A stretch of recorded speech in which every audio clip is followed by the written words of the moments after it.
that big of a call, though. I mean, it's like there's nothing controversial about that call. If you look at the numbers, this municipal issue is this municipal issue. Like, it's like, you can criticize me for everything you want. I'm just numb to it because I have more conviction on this than I've had on any single thing in my career. Well, that was an impassioned Meredith Whitney at the Milken conference defending her now infamous call that the muni market is headed for disaster, hundreds of billions of dollars in defaults. For more on whether or not Whitney is on the money with munis or not, I want to bring in the head of BlackRock's Municipal Bond Group and senior portfolio manager who oversees over $102 billion, Peter Hayes. Great to have you with us. Nice to be here. Thank you. Dom here as well, because he's been reporting on this story. And, you know, Peter, I've got to say, you know, almost every single muni person player in the muni market has said to me that he or she does not agree with Meredith Whitney. You've done your own math, right? Mm-hmm. So you actually say that you've got the numbers to say that she's wrong on this. Right. We do. We've done that. And I will say that opinions are what makes markets. We're in the capital markets, so she has hers. We have our opinion, and ours is vastly different. I think you have to look at the focus of the comments are on local governments. If you look at the local governments, they're a small segment of the overall $2.9 trillion market, about 15%. Mm-hmm. On average, each of those local issuers has about $40 million of debt outstanding. So do the math.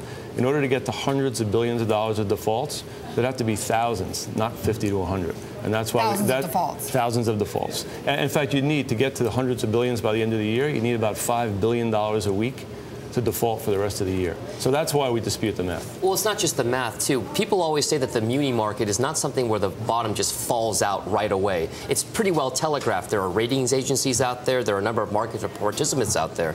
Is there a case to be made that we're just seeing the initial signs of more muni weakness, or is this something where, you know, this is a turnaround? Obviously, the market disagrees with Whitney because muni bonds are up quite a bit here just year to date.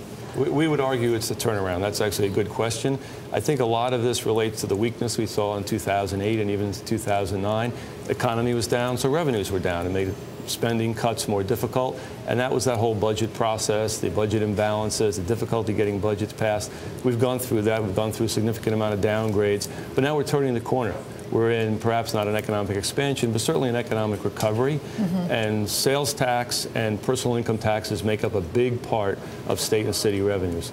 As the economy goes up, so those revenues go up, and we've seen that. Now 5 consecutive quarters of revenues being up. We've seen California report yesterday they're $2.3 billion ahead of budget in collecting income taxes. Illinois, they're up about 34% from a year ago, largely in relation to a higher income tax rate. Right. But better news, that's the story. So we think the fundamentals have turned the corner. But Peter, you know, one of the things that her call has helped, though, is to focus this issue, right, on the muni problem, on the state and the local fiscal crisis. So in some ways, she's focused it on the issue, and she's forced, you know, in many ways, governments to tackle these problems and to face some of these questions. And perhaps that is one of the reasons why we are turning this corner. And, you know, it's actually proven her thesis wrong, but she's actually been a catalyst for that. Would you give her that? Would you give that? I would give her that, sure. I think that's a great point. I think that the headlines have been painful in a lot of different ways. Mutual fund outflows, price discovery, prices falling. So there's a lot of issues where it was negative,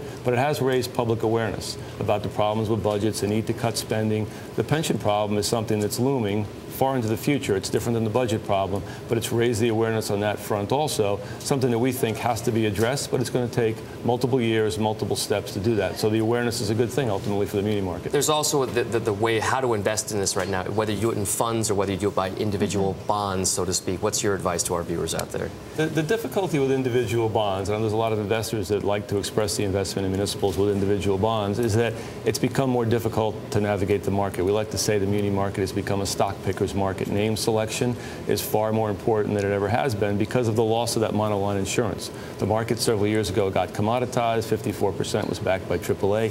People bought on that. They don't really have the resources to be able to conduct in-depth credit research, so we're a big fan of funds or a managed product for those investors that need that type of approach. Funds also offer a great deal of diversification in terms of number of issuers and names, so if something happens in the portfolio, it has less of an impact. Peter, thank you.